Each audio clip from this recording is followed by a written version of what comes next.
संसदीय सचिव आदरणीय श्री श्यामजीभाई चौहान साहेब,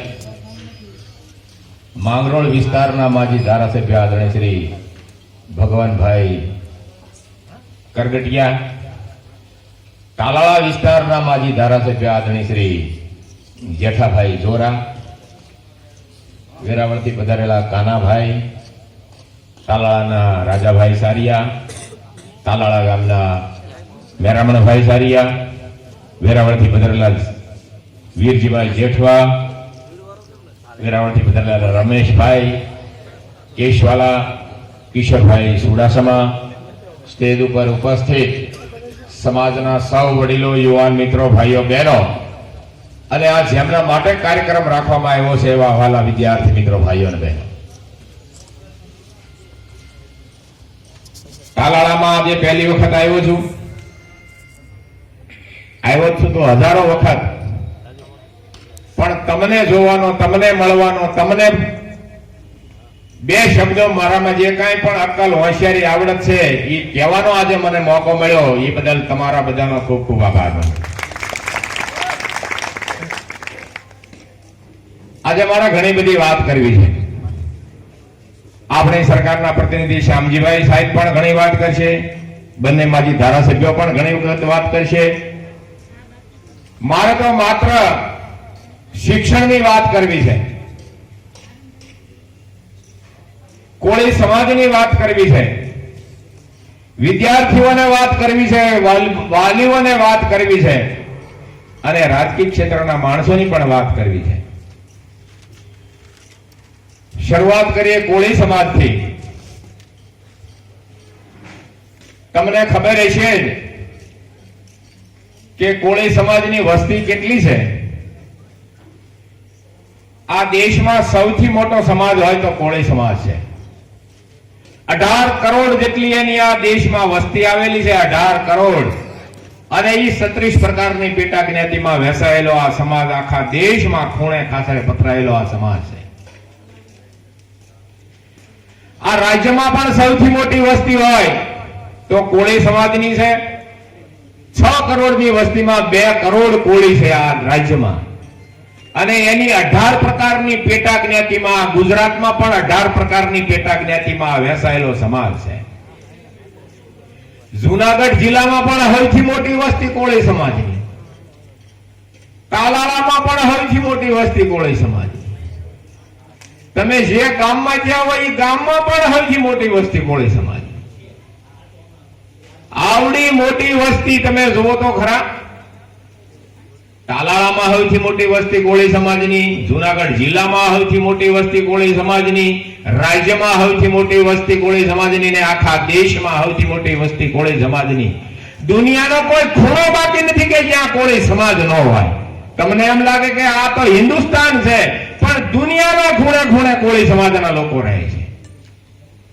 1982માં નવસારીમાં ઇન્ટરનેશનલ, આંતરરાષ્ટ્રીય કોળી સમાજનું અધિવેશન બોલાવ્યું હતું. 200 દેશમાંથી કોળી સમાજના પ્રતિનિધિઓ આવેલા.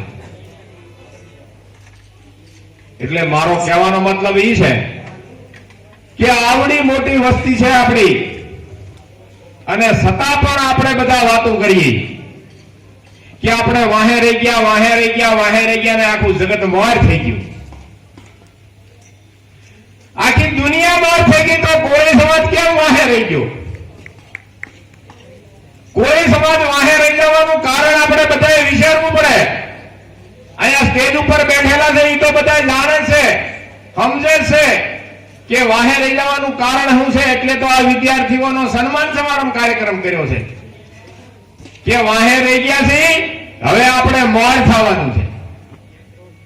વાહે રહી જવાનું કારણ એક જ છે, આપણે જે પકડવાનું હતું ને એ નથી પકડ્યું. જે પકડવાનું હતું એ નથી પકડ્યું, ને નહોતું પકડવાનું ને એને પકડીને બેઠા. પકડવાનું શું હતું? પકડવાનું હતું ભણતર, ગણતર, શિક્ષણ, સંસ્કાર, શિક્ષણના સંકુલો ઉભા કરવાના હતા. બાળ મંદિરથી માંડીને કોલેજોના સુધીનું શિક્ષણ જે બીજા સમાજોએ આજથી 400 વર્ષ પહેલા નિર્માણ કરી દીધું છે, એ આપણે નથી કર્યું, આપણા વડવાઓએ નથી કર્યું. અને હું પકડ્યું, નહોતું પકડવાનું એ પકડ્યું છે. દારૂ, જુગાર, વરલી, મટકા, પાન, બીડી, સિગારેટ અને ટાટિયા ખેંચ ને ઈર્ષ્યા પકડી. આ નહોતું પકડવાનું, ઈ આપણે પકડીને બેઠા, એને પથ ભરીને બેઠા. દીકરીને ભણાવવાની હતી, દીકરીને તો આપણે હસોડી ન ભણાવી,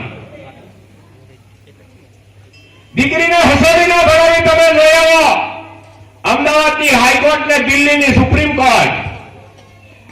આપણી કોળીની કેટલી દીકરીઓ હાઈકોર્ટમાં જજ છે ને સુપ્રીમ કોર્ટમાં કેટલી દીકરીઓ જજ છે. અરે પુરુષો પણ, આપણા છોકરાઓ, વિદ્યાર્થીઓ પણ કોઈ જજ નથી.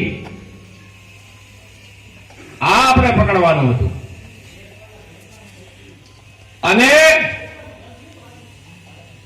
વિદ્યાર્થીઓને ભણવા માટેની સગવડતા ઉભી કરવાની હતી. આજે જજ ને, કલેક્ટર ને, ડીએસપી કોણ છે? મામલતદાર કોણ છે? કોના છોકરા છે? જેને ભણવાની સગવડતા ઉભી કરી 400 વર્ષ પહેલા, 150 વર્ષ પહેલા. દીકરી અને દીકરાને સમાન ગણ્યા. દીકરી પણ કલેક્ટર થાય, દીકરો પણ કલેક્ટર થાય, દીકરી પણ ડોક્ટર થાય, દીકરો પણ ડોક્ટર થાય.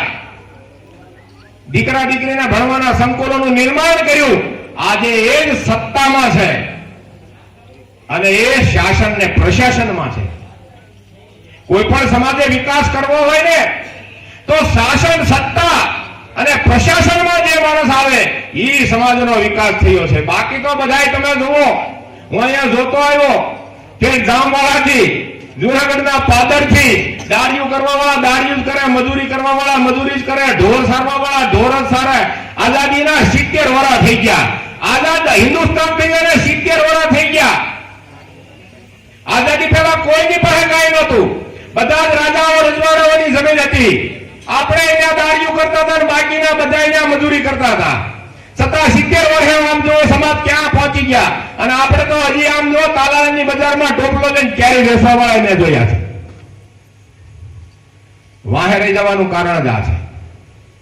અને વિદ્યાર્થી મિત્રો, તમને કહી દઉં,